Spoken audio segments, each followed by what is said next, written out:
भारतवर्ष का वर्णन और वशिष्ठ जी के द्वारा पुष्कर तीर्थ की महिमा का बखान। सूत जी कहते हैं, महर्षिगण, अब मैं आप लोगों से परम उत्तम भारतवर्ष का वर्णन करूंगा। राजा प्रियमित्र, देव, वैवस्वत मनु, पृथु, इक्ष्वाकु, ययाति, अम्बरीश, मांधाता, नहुष, मुचुकंद, कुबेर, उशिनर, ऋषभ, पुरुरवा, राजा नृग, राजश्री कुशिक, गाधी, सोम तथा राजश्री दिलीप को, अन्य ने बलिष्ठ क्षत्रिय राजाओं को एवं संपूर्ण भूतों को ही यह उत्तम देश भारतवर्ष बहुत ही प्रिय रहा। इस देश में महेंद्र, मलय, सहय, शुक्तिमान, ऋक्ष्वान, विंध्य तथा पारियात्र ये 7 कुल पर्वत हैं। इनके आसपास और भी हजारों पर्वत हैं। भारतवर्ष के लोग जिन विशाल नदियों का जल पीते हैं उनके नाम ये हैं: गंगा, सिंधु, सरस्वती, गोदावरी, नर्मदा, बाहुदा, शतद्रु अर्थात सतलुज, चंद्रभागा, यमुना, दृष्टुति, विपाशा अर्थात व्यास, वेत्रवती अर्थात वेतवा, कृष्णा, वीणी, ईरावती अर्थात ईरावदी, वितस्ता अर्थात झेलम, पयोष्णी, देविका, वेद स्मृति, वेदशिरा, त्रिदेवा, सिंधुलाकृमि, करिशिणी, चित्रवहा, त्रिसेना, गोमती, चंदना, कौशिकी अर्थात कौसी, हृदया, नाचिता, रोहितारिणी, रहस्या, शतकुंभा, सरयू, चर्मणवती, हस्तिसोमा, दिशा, शरावती, भीमरथी, कावेरी, बालुका, तापी, निवारा, महिता, सुप्रयोगा, पवित्रा, कृष्णला, वाजिनी, पुरुमालिनी, पूर्वाभिरामा, वीरा, मालावती, पापहारिणी, पलाशिनी, महेंद्रा, पाटलावती, आसिकी, कुशवीरा, मरुत्वा, प्रवरा, मेना, होरा, घृतवती, अनाकती, अनुष्णी, सेव्या, कापी, सदावीरा, अधुष्या, कुशचीरा, रथचित्रा,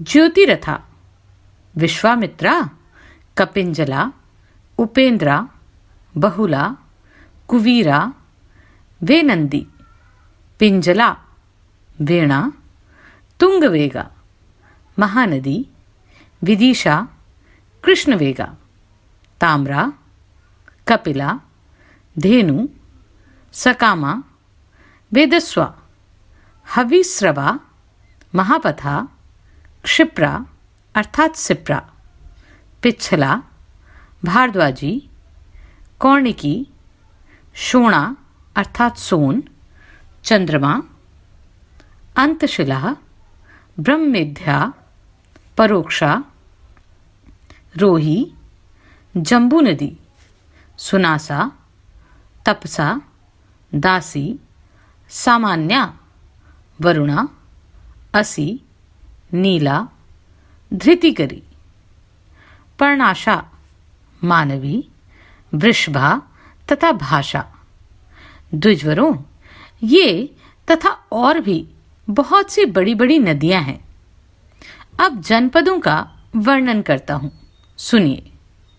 कुरु, पांचाल, शाल्व, मात्रेय, जांगल, शूरसेन अर्थात मथुरा के आसपास का प्रांत, पुलिंद, बौद्ध, माल, सौगंध्य, चेदी, मत्स्य अर्थात जयपुर के आसपास का भूखंड, करुष, भोज, सिंधु, उत्तम दर्शान, मेकल, उत्कल, कौशल, नेकपृष्ठ, युगंधर, मद्र, कलिंग, काशी, अपर काशी, जठर, कुकुर, कुंती, अवंती अर्थात उज्जैन के आसपास का देश, अपर कुंती, गौमंत, मल्लक, पुंड्र, नृपवाहिक,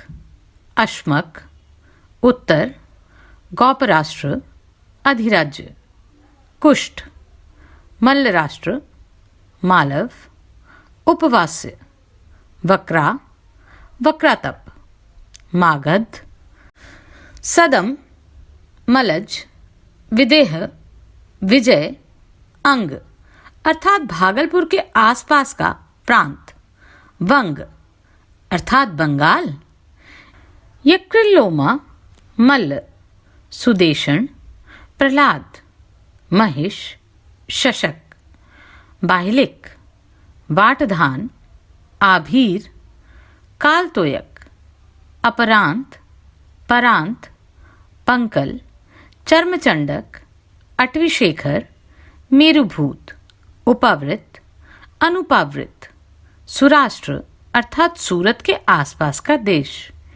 कैकय, कुट्ट, माह्य, कक्ष, सामुद्र, निष्कुट, अंध, बहु, अंतगिरी, बाहिरगिरी, मलद, सत्वर, प्राविश्य, भार्ग, भार्गव, भासुर, शक, निषाद, निषद, आनर्तक, द्वारका के आसपास का देश, नैऋत्य, पूर्णल, पुतिमत्स्य, कुंतल, कुशक, तीरग्रह, इर्जिक, कल्पकारण, तिलभाग, मसार, मधुबत, ककुंदक, काश्मीर, सिंधु सौवीर, गांधार, दर्शक, अभिसार, कुद्रुत, सौरिल, द्रवी,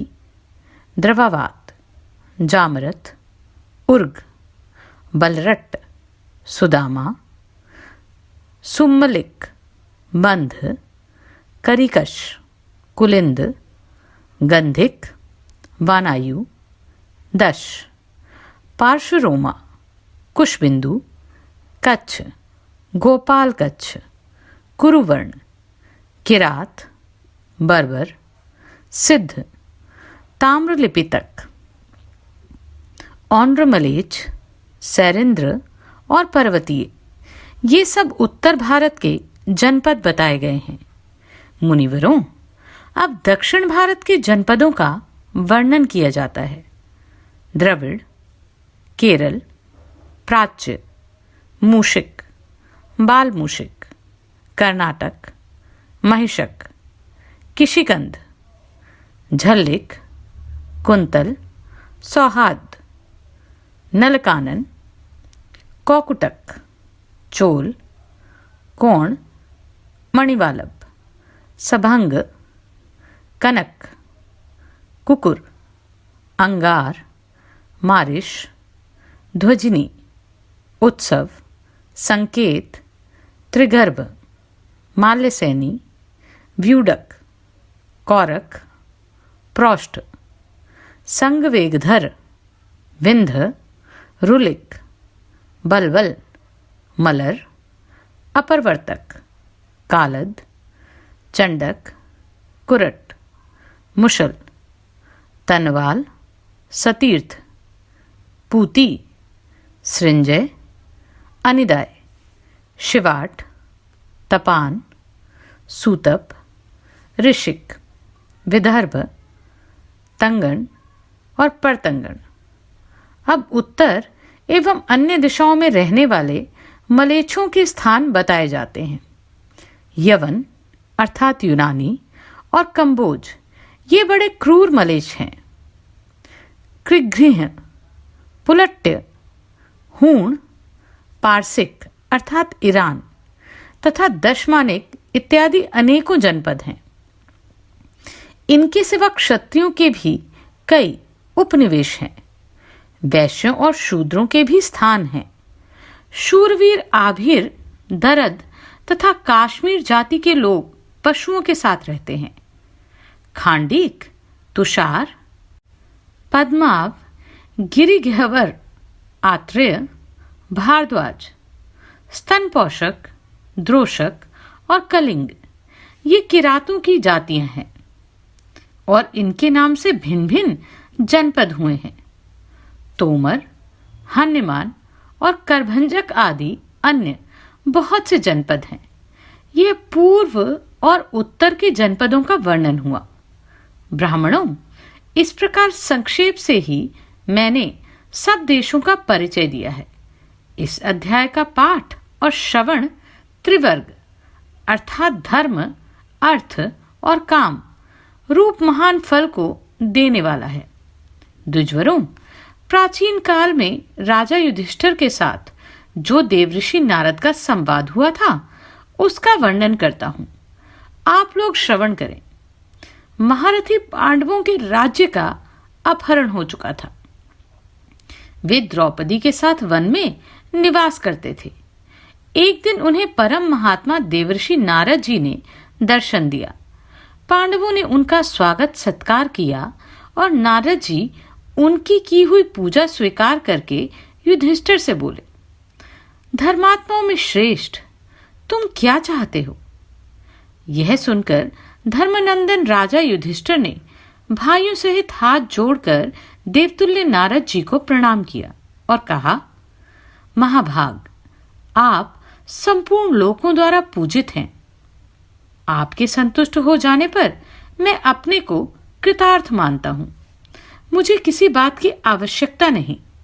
मुनिश्रेष्ठ, जो तीर्थ यात्रा में प्रवृत्त होकर समूची पृथ्वी की परिक्रमा करता है उसको क्या फल मिलता है?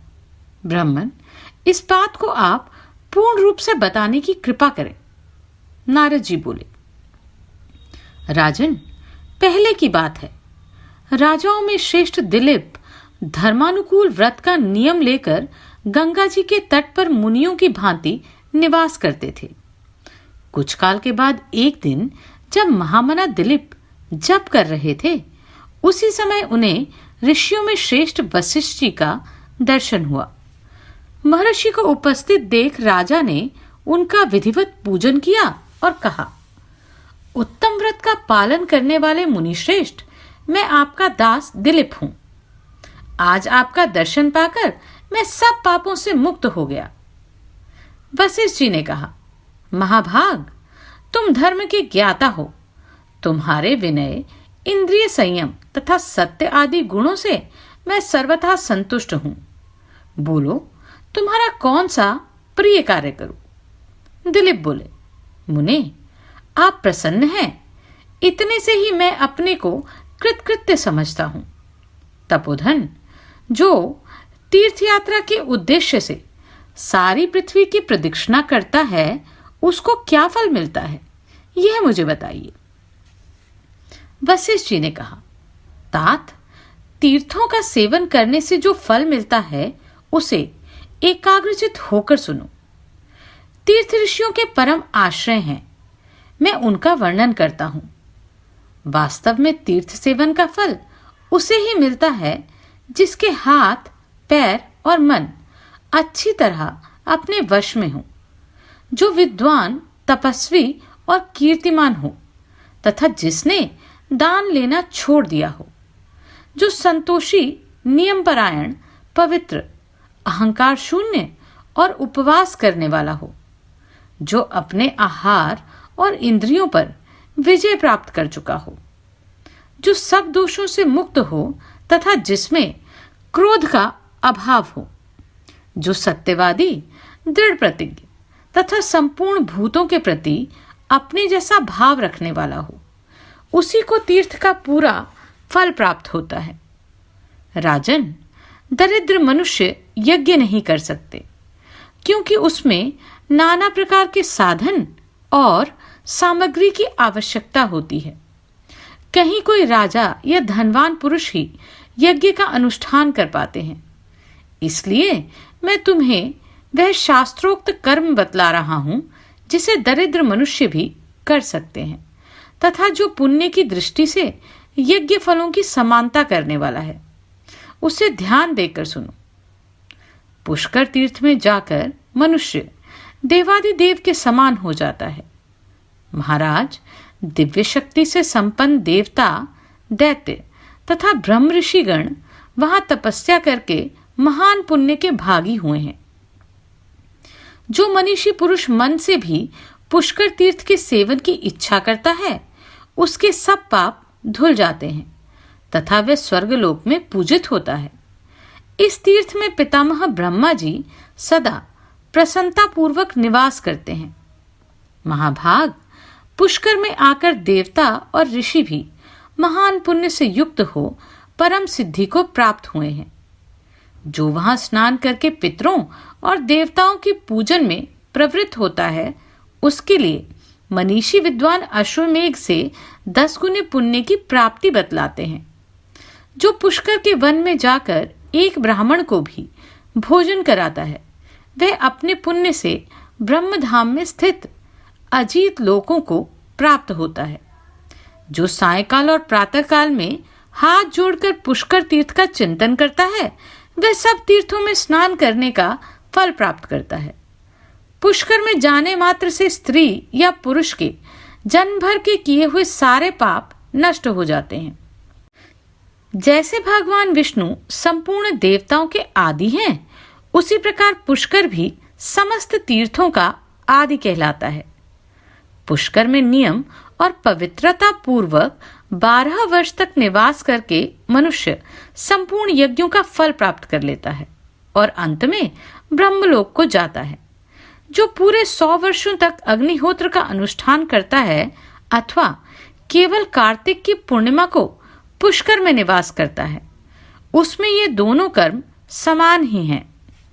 पहले तो पुष्कर में जाना ही कठिन है, जाने पर भी वहां तपस्या करना और भी कठिन है। पुष्कर में दान देना उससे भी कठिन है और सदा वहां निवास करना तो बहुत ही कठिन है।